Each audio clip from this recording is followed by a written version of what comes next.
Hello and welcome to DFS Coach Talk. It is Sunday, October 11th, 2020. I'm Andrew Hansen alongside Shane Caldwell, and it's time for the primetime slate. Shane, really excited here about Vikings Seahawks and Chargers Saints. Yeah, we got the Sunday night football and the Monday night football, and this is a great way to cap off our football Sunday with this Sunday night showdown. Minnesota going to Seattle. You got two defenses that can be exploited and two explosive offenses with a lot of playmakers. So this looks like a great game for fantasy. So I'm looking forward to some high scoring, like shootout action here. I am too, and I'm glad you mentioned it. Let's look at the totals here and the lines, courtesy of our partners at BetUS.com. .pa. They are the presenting sponsor for this show. We love that partnership, and be sure to go there for your sports wagering and casino action. Use the promo code CoachTalk, get that 125% match on your first deposit. And Shane, as you alluded to, let's look at the lines here on game one. The Seahawks are favored by 7 at home against the Vikings, but it's an over-under of 56.5. And the Seahawks pass defense is basically non-existent. They are giving up an average of 408 yards a game through the air. I mean, I saw that stat and I had to go back and look at the box scores just to confirm that there wasn't some mistake. But, they've just been torched by Matt Ryan and Dak, and, everybody's getting after it. So how do you think game one here of the two-game primetime slate is going to play out? Yeah, I mean, it's good. You got to understand the philosophies of these teams and their strengths and weaknesses, and that helps you, predict the game script here. Seattle is one of those. Their defense is definitely a pass funnel defense here. I mean, they're tough against the run. You really can't do a whole lot against the run. They've went up against elite running games and pretty much shut them down for the most part. So it's a pass funnel. So I think one of the reasons they're rated so low is that people are getting a ton of pass volume against them, and they've also got up on teams really big in the game script called for really high passing volume, a la Dak Prescott, 50 passes or whatever it was that he had to have against him, right? So yeah, it's a great spot where maybe Kirk Cousins might actually get some action here, because Dalvin Cook, as good as he looks really good. They do not have a very good advantage. The Minnesota offensive line, in terms of their run blocking against this Seattle defensive front, is not a good matchup. So Dalvin Cook would probably have to get it done more in the passing game. And now he's extremely talented, but he's not going to have much room to run here. They will load the box up against you, and they're not going to let Minnesota do what they want to do, which is run the ball and control the game with Dalvin Cook. So Kirk Cousins will have to actually air the ball out more and actually get passing volume. In an ideal scenario for Minnesota, they only give Kirk Cousins somewhere in the neighborhood of 20 to 22 pass attempts. But in this game, he could get 30 or more pass attempts, which could be a good game for him. And he's got a great matchup against a weak secondary here. So I can see Kirk Cousins being a good contrarian play in a slate where it's really hard to set yourself apart here. It's going to be super high chalky ownership on the other side with Seattle with Russell Wilson, but you could get quite a bit different here with Kirk Cousins, and he's got some great guys you can connect him with as well here. I'm with you, Shane, and I just love this matchup. Of course, the problem is that Minnesota wants to run; they don't want to pass it. They just want to grind it out, control the clock, use Cook, but the numbers are just jumping off the page here. And I got to figure they'll look at all this and they'll look at the tape and they'll see that this is a real opportunity to pull the upset and win if they'll just go to the air. And Cousins can do it. Great targets here, and I'm with you here. I'm going to stack Cousins with Thielen and Jefferson. It's not that expensive, and I'm hoping that other folks will play the big names of Wilson or Breeze. And look at those, the average numbers. I mean, Cousins only averages 220 passing yards per game. It's a low volume passing attack, but just get him 30 attempts and he can go off. I mean, it helps that he has another superstar wide receiver here. I mean, this Justin Jefferson coming in as a rookie is pretty much an instant star. I mean, he's like the highest rated wide receiver in like the entire NFL for Pro Football Focus. Like his overall player rating is like over 90, which is like crazy for Pro Football Focus. Usually like a good receiver is like 70, like a solid receiver. So this guy is just looking awesome as a rookie. And I knew that really on draft day. I was like, why did they let him slip so far? Like the Philadelphia Eagles, passed on him and took Jalen Reagor instead, at that point, and they fell all the way down to the 20s. Minnesota just hit a great draft pick with them that he fell that far in the draft, and he's looking great. The interesting thing, he played the slot at LSU and dominated, but now he's playing on the outside and he's thriving on the outside. So he's just been completely awesome, and he has got a great matchup here against Seattle, and they'll be able to hit him for some deep passes because Seattle doesn't have a good pass rush, and when Kirk Cousins can actually hit the deep ball and actually stay clean in the pocket, which I think he can mostly in this game, he can put up a good game. And then Adam Thielen's looking really good as well. So yeah, it's actually shaping up where their passing attack is looking good. And yeah, Justin Jefferson is impressive. And let's not forget, in terms of the injury news, Jamal Adams is out for Seattle this week, star safety. So that's just going to make that passing attack that much more potent. And exactly. if they can score like we think they can, if they'll just throw it, and we get a bit of a shootout here, who are you looking at on the other side to run it back with? Yeah, I probably would like, DK Metcalf the best. I mean, obviously everyone's going to be going to Russell Wilson and pairing him up with this good receivers here with Lockett and Metcalf. But yeah, I could see Metcalf definitely hitting one of those deep shots against this Minnesota secondary. Again, I think he's a big playmaker here. Lockett's always a good play as well, but I think on this one, I prefer Metcalf.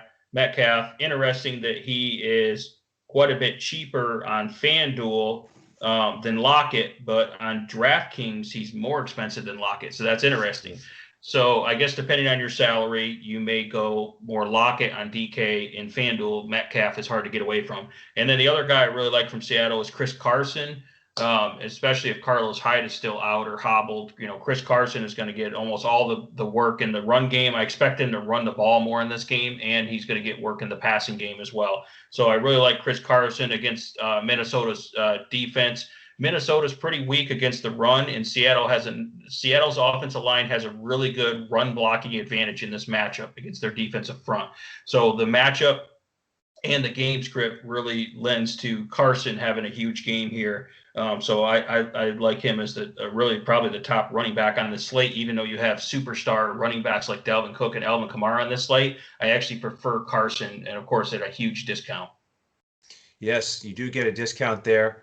And I'm with you with the passing attack. I prefer DK Metcalf here, sort of a la Devontae Adams in week 1 against the Vikings. I can see him really causing some damage on the outside. And then one more guy to mention here, if you want to get lower ownership, is you could go to David Moore for the Seahawks. And one of the numbers that jumped out at me with this 2-game slate was just looking at the touchdown receptions. And obviously you think of DK and Lockett as just being dominant, and Lockett has been a monster here. He's got 4 touchdowns. DK Metcalf 3, David Moore 2. So he's right behind, and he's a lot cheaper. So you can get different if you want to go with a guy like David Moore. Yeah, he's a great play as well. He's looked really good. So yeah, I just don't know if they're going to pass the ball much. But yeah, for his price, he only needs to hit really one or two good plays, and he's going to hit value there. So excellent. Yeah, we've seen so many times on these primetime games where Russell Wilson will just spread it around, and some third receiver type like Moore will make an impact. So keep him in mind. Before we go to game 2, Shane, we got to take a minute to hear from our sponsors at betus.com.pa. Wake up, sports bettors. Sports are in high gear at BetUS.com, so put down the beer and make every sporting event more exciting by putting stakes on the line at BetUS. Earn bragging rights over your friends as you rake in the cash from each week's betting action. But don't settle for any other book. Choose America's favorite sports book with over 25 trusted years in the industry, BetUS. You need a sports book with integrity and longevity, but more importantly, you need a sports book that pays. BetUS has your game with action on football, baseball, basketball, MMA, golf, horse racing, and even esports. No other sportsbook welcomes newcomers like BetUS with their jaw-dropping sign-up bonuses. Sign up now with promo code CoachTalk for 125% sign-up bonus up to $2,000. The best in the biz. Now you have the best book in the business with the best DFS provider in the business, Coach Talk. Create your account to make point spread bets, futures bets, prop bets, entertainment bets, live bets, and more. No other sportsbook is as committed to their members as BetUS. Sign up now and get in on the winning side of the ball. All right, welcome back. Thank you again to our partners at BetUS. Be sure to use that promo code CoachTalk. And if you're watching on YouTube, do us a favor. This is in front of the paywall. Give us that thumbs up and hit the subscribe button so you know when our podcasts post. We do 4 NFL podcasts a week here on YouTube and everywhere podcasts can be heard. And what we do at DFS Coach Talk is we hand build lineups and try to help our members improve their lineup construction, bankroll management, all of that. So we'd love to have you join us. If you're interested, just go to dfscoachtalk.com, pick up a weekly membership or monthly or the fall special, which is designed for NFL DFS players. It takes you through the end of the calendar year. And what we do is we get you right into our Discord, and 45 minutes before every slate locks in the NFL, we're going to give you lineups. On Fanduel, we give you a full cash lineup, a full GPP lineup. On Draftkings, we give you a core, whether it's a showdown slate for one game or the 2-game primetime slate like we're discussing here. And then on the main slate, we do a core as well as a bunch of pivots on the coach's clipboard. So basically, we're helping you build a lineup for every slate on Draftkings and Fanduel, as well as Yahoo, where we give out full lineups. So love to have you join us and try to crush it together. So we've been having a lot of fun here in NFL, and this is another fun slate. So let's get to game 2, Shane. In terms of the line on betus.com.pa, the Saints are 8-point favorites on Monday night. This one is set to kick off at 8:15. Over-under is healthy at 50.5, but it is 6 points lower than the first game. So are you expecting a high-scoring one here, or maybe not quite as much as game 1? I think it'll still be fairly high-scoring. New Orleans does have a really tough defense, and Chargers are competitive on defense as well.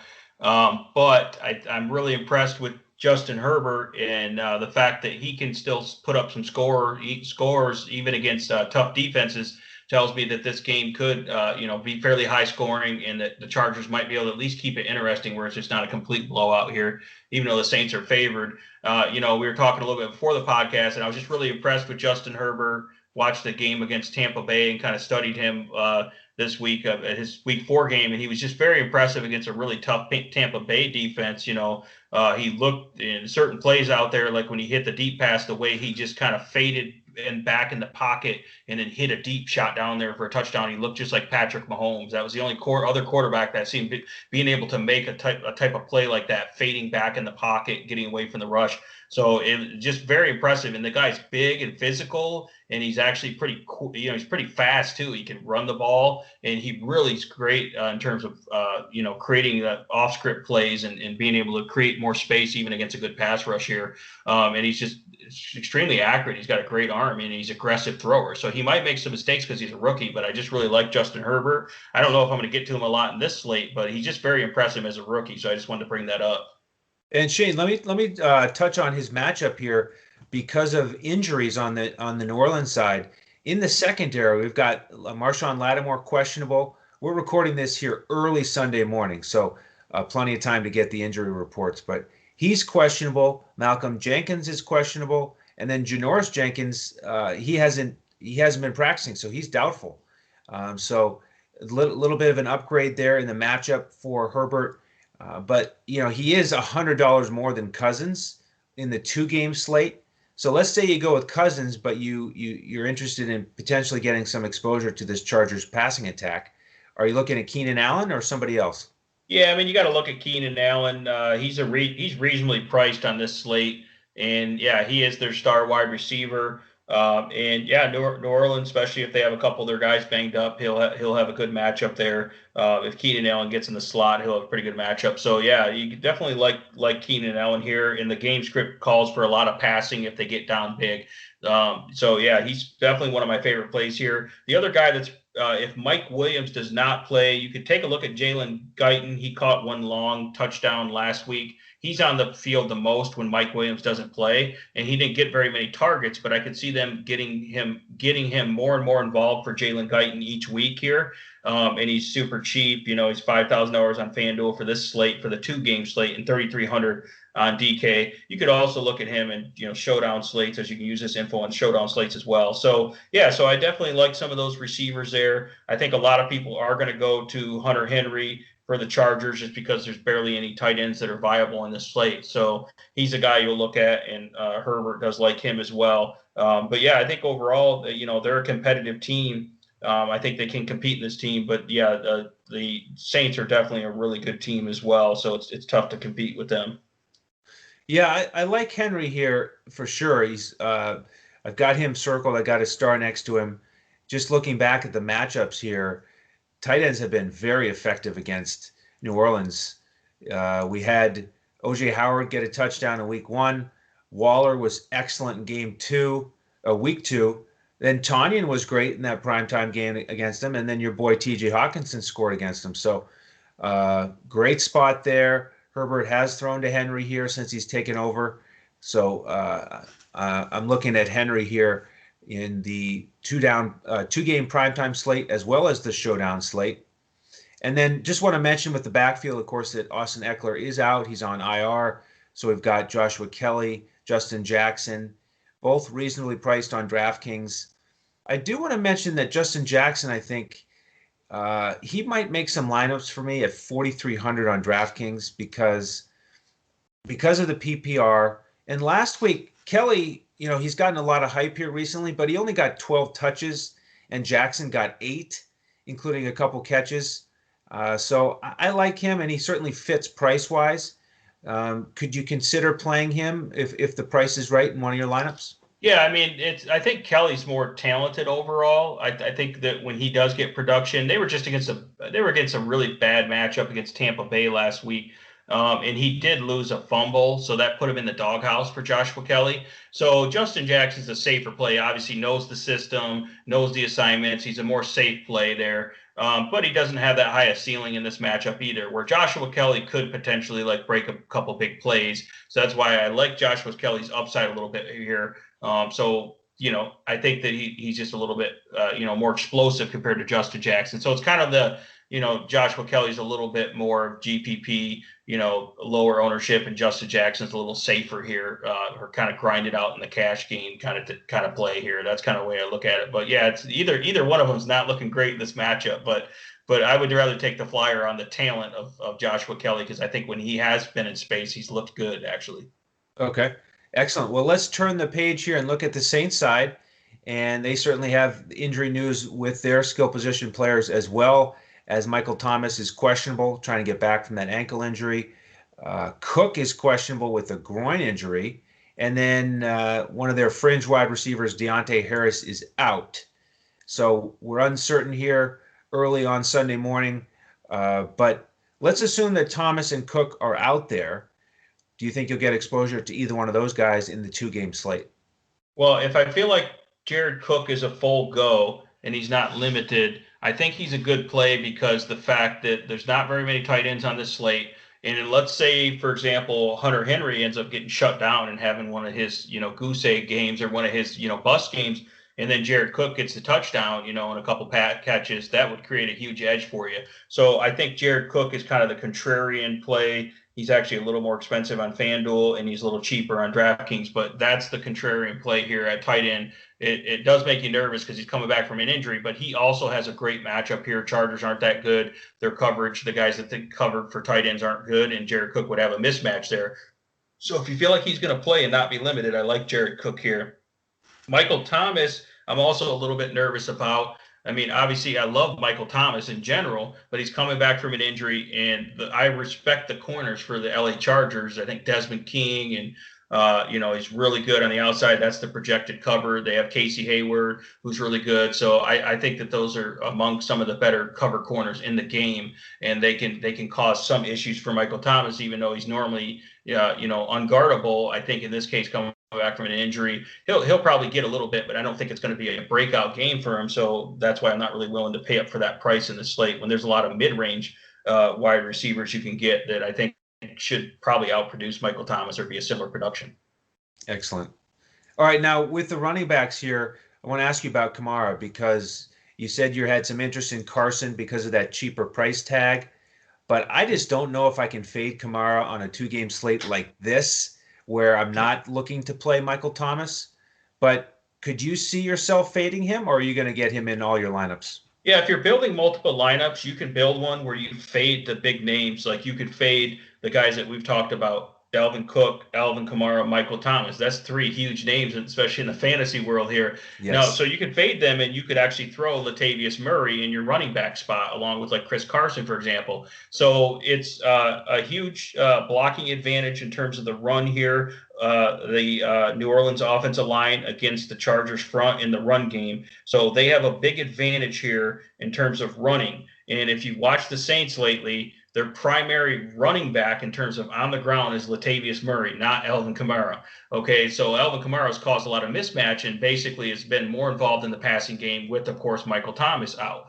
But now that Michael Thomas is back, that hurts the production a little bit of Alvin Kamara, like lining up in the slot and, getting those short passes. So his passing production go out, and it seems like they're just saving Alvin Kamara. And Latavius Murray looks really good. If you've seen how he did really good against the Lions, last week. So my point is, I think that they will run the ball and have a huge advantage there and use Latavius Murray in a lot of volume here. And if he ends up getting the red zone work, red zone rushing carries and some rushing touchdowns, right, and Kamara gets not as much coverage, there's a scenario there where Murray actually outproduces Kamara, and you're going to get him at way lower ownership here because, like you said, it makes you super nervous to fade Kamara, probably the most talented player, one of the most talented players in the league, on this small slate. It makes you nervous to do that. But their scenario is that Latavius Murray basically gets most of the carries in garbage time and mop-up duty, basically at the end, just closing out the game is after they get a huge lead here and they have a big advantage in the running game, and Latavius Murray gets that production. So that's kind of the theory there if you're fading Kamara. Was that last week when Latavius scored twice against Detroit? Oh, yeah. That feels like it was a month ago. I know. I'm pretty sure that was last week. That was last week, right? I know. Week. I know. It feels like that was like years ago. I don't know what it is. Maybe. Yeah. I know. That is crazy. He was on the coach's clipboard, though. We advised our members to play him in GPPs on Draftkings, and he smashed. We got him at low ownership. So that's an important dynamic in that backfield. And we're going to continue to grind these 2-game slates. And we're also going to provide showdown cores and showdown lineups on Fanduel for our members here for these Sunday night and Monday night games. Obviously, the sites provide some really top-heavy contests, big prize pools, exciting contests. We love sweating those with our members. So, again, jump in with us if you want those final lineups at dfscoachtalk.com. And then in terms of social media, follow Shane on Twitter at DET Sports Shane. He is the Detroit sports man. You can follow me on Twitter at Language Olympic. Follow the coach at JOESARVADI, and follow the entire group at DFS Coach Talk. Charity of choice here at DFS Coach Talk, mambaon3.org, MAMBAONTHREE.org. I want to thank our presenting sponsor one more time, betus.com.pa. Go there for all your sports wagering and casino action. Shane, are you ready to absolutely crush this 2-game primetime slate with our members? Yeah, I think it's a great slate. You can use the information we provided for the primetime slate, and you can also use some of those different game theory and philosophies with the showdown slates for these games, as they have huge contests for those as well. So you'll be able to get in on all the action throughout the primetime slates here. Absolutely. It's going to be a lot of fun. So thank you all for tuning in. On behalf of Shane Caldwell and the rest of the DFS Coach Talk team, I'm Andrew Hansen, and be sure to tune in next time as we look to crush it in DFS.